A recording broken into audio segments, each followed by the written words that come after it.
I'm in Johnson City at ETSU Pediatrics. We're really trying to, do PCBH here. And if you've probably heard of the GATHER acronym, we're trying to meet all of those kind of elements of PCBH. We don't always do it, but we're striving for that. So I just wanted to frame it in that way. So we're a residency training clinic. We train 21 pediatric residents, 7 in each year. Mostly we're seeing Medicaid folks, about 6 physicians overall, kind of FTE. There's more than that, but they're working part-time. And it's a lot around training students, training residents, in addition to providing clinical services. So we call ourselves the Behavioral Health and Resource Team. I'm a psychologist that's integrated in. We also have a social worker and then social work and psychology students. So this is kind of how we kind of advertise ourselves when we give other presentations. We all try to be one team intervening around, some of these social determinants of health issues, as well as behavioral health issues that come up in families. And we all kind of see ourselves as having, particular roles, but then interacting also between ourselves. This is what I thought I'd show you at least what it looks like where we live. We're in the basement floor of this building. So we do have windows though, that's still nice. In Johnson City, this is our waiting room area. We just kind of got renovated a couple years ago, so it looks a lot better than it did. This is our exam rooms. We actually have a dedicated BHC exam room that's identical to all the other ones. They just had an extra one, which is awesome, that we can use for follow-ups, or we can bring people in there if we're kind of running over, if they really need another room. But it looks the exact same as all the other exam rooms do. Our physicians kind of sit, the attending sits here and the resident and then the nurse. So it's all one pod where they can all talk together.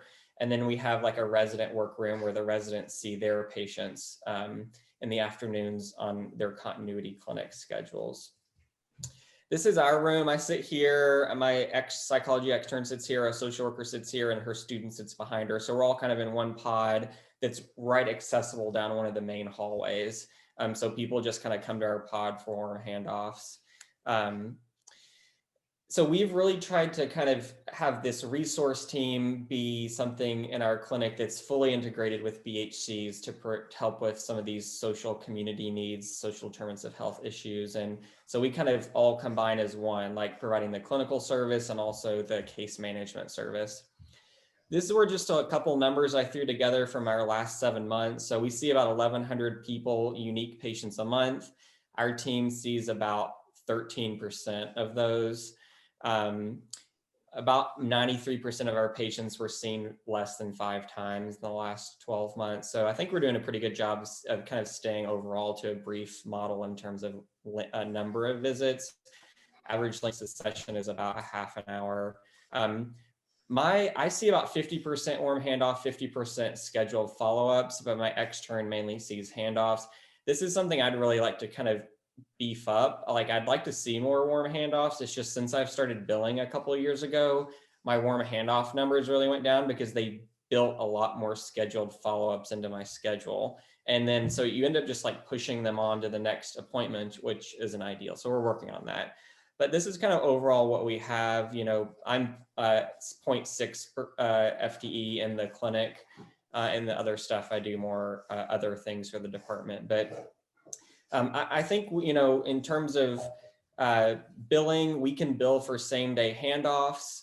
Most of the handoffs I see turn into a billable visit.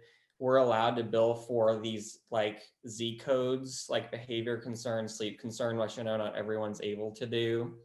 I'm mostly billing kind of 30-minute psychotherapy or family therapy codes in this context, and mainly same day for the warm handoffs. Some intake codes.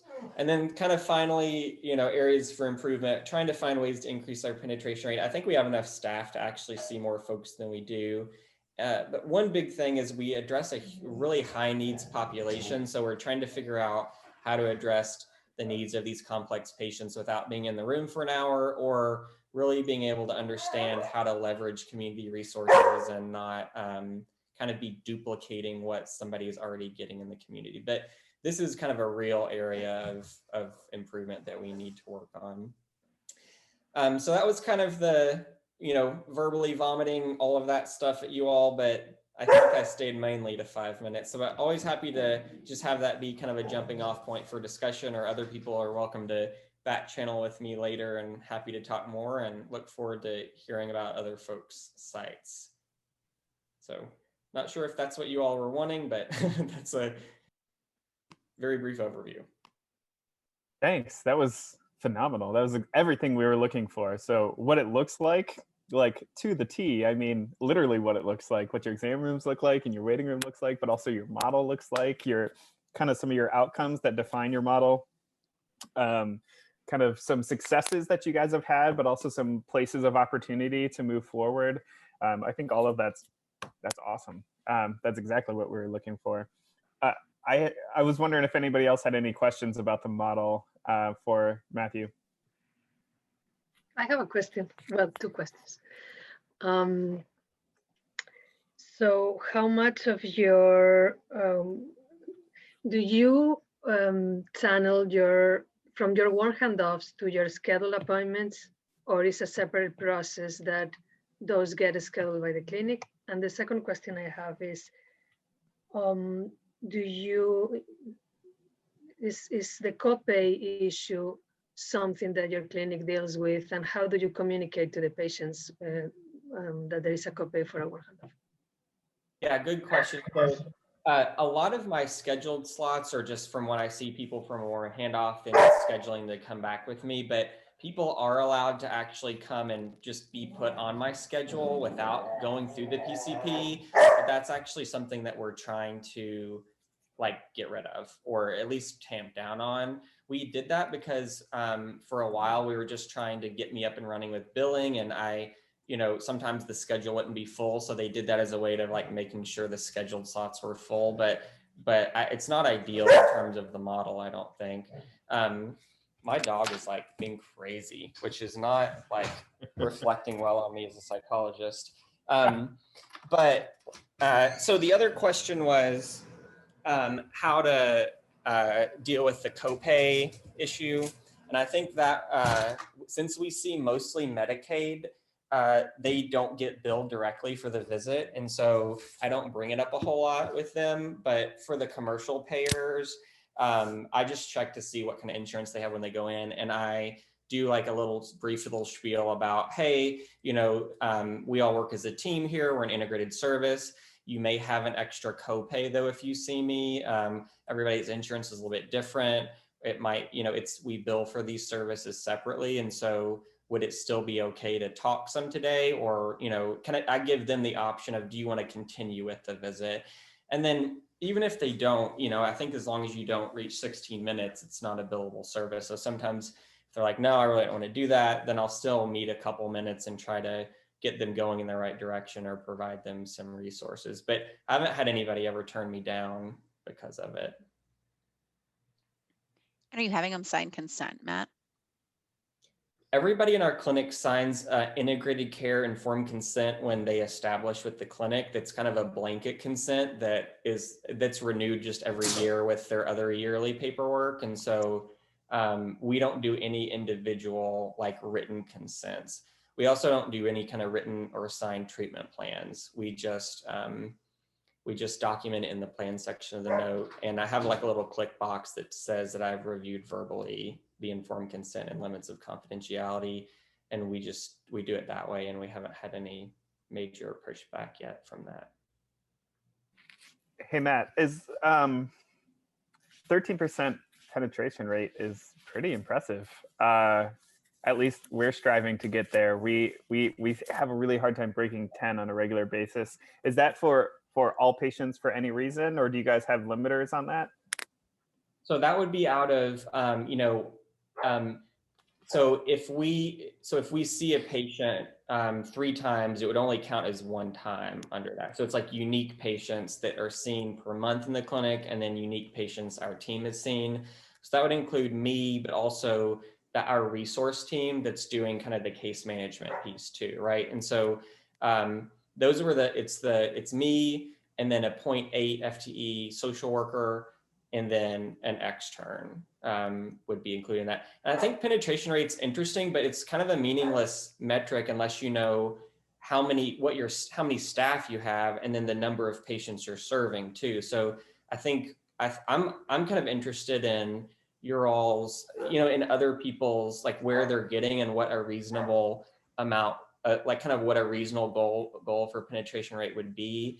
Kind of given this is how many patients you serve per month, right? And this is how many BHCs you have in your clinic. I don't know if anybody has seen the literature on that, but I think it's all relative to, how many people you see. Mm-hmm. Yeah, I think so too. We just use it as a context number sometimes for productivity, because if our clinics vary greatly in volume, one clinic's seeing 30,000 visits, the other one's seeing 10,000 visits, and so billable productivity might look different, and it's just we kind of use it as a context metric. So here's where you're at as far as penetration rate. Here's where you're at as far as billable productivity. If you were to see 10% and this person were to see 10%, you would see 3 times different number of people. You might be seeing 3 people a day, and you might be seeing 30 people a day to get to the 10% rate for your group. So individually, we use it that way. And then the other way that we use it is to help decide whether we need to put more resources into a certain clinic or not. If a provider's at full billable productivity, but they're only accessing 5% of the population that comes in, that's usually a good sign to us that there's a lot more work there that we could capture. Or when we only have 1 new person and 6 clinics clamoring for that new person, it might be a way to figure out objectively, or at least have one piece of quantitative data of where to put them. That's why I was curious. A measure of like, are we providing population-based health like we're trying to do? Yep. But I think it's hard to know what the sweet spot is with that. And we've been trying, I've kind of finally got like a little monthly behavioral health dashboard set up that our EHR team sends around kind of like some of these metrics that I presented, so we can kind of look at them monthly. And I think the other thing we look at is like, what's the average number of people that you see per half day of clinic? And kind of trying to look at that as well. But we haven't actually done the individual penetration rates. Is that what you all do? Kind of each provider has a penetration rate for the overall population, or is it summed for the whole team? For us, we do per clinic. Okay, yeah. But we traditionally only have 1 person in the clinic most of the time until recently. Now we have a couple clinics that have, so as we're building out our model, we're having master's level co-located therapists and then psychologists who are predominantly integrated. Of course, there's some overlap there. It's kind of like 75-25 and then 25-75, just kind of flip-flops where we're doing 75% kind of joint visits on the medical provider schedule. They're only doing about 25% of those. But so we do it by clinic right now. Gotcha. I'm seeing Tanya's messages on here too, saying that they use penetration data in a similar way, and that they range from 1% to 20%. And they said they have both, but per clinic is most helpful to them. We're kind of young and just being able to like track this stuff. Like I've just really been working over the last year or so to, interface and get in good with all the EHR people, so they're willing to even pull this data so we can get at least a baseline of what we're doing. So we're kind of in the still like level setting stage, I think, for us, of just understanding what kind of services we are providing. Yeah. I love the idea of dashboards. We have those too. I think Geisinger has them as well. Allie, do you guys? Yeah, I think it could be really helpful. Matthew, this was a beautiful example of what this can look like under the best of circumstances. This is really great. We would love to invite any of y'all to join us and do one as well. And just go ahead and chat into the chat if you guys want to sign up for one. Just let us know what month works for you to be able to do it. And it can be at any level.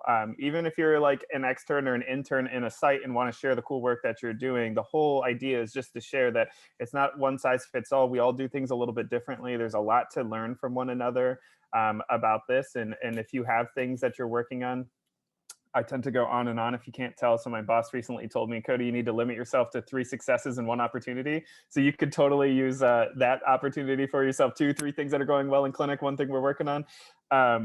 But yeah, so let us know in the chat if you guys want to share a little bit about your model. It can be a presentation, a PowerPoint presentation. It can just be a chat, whatever you guys want. We just want to learn a little bit more about what the work you guys are doing.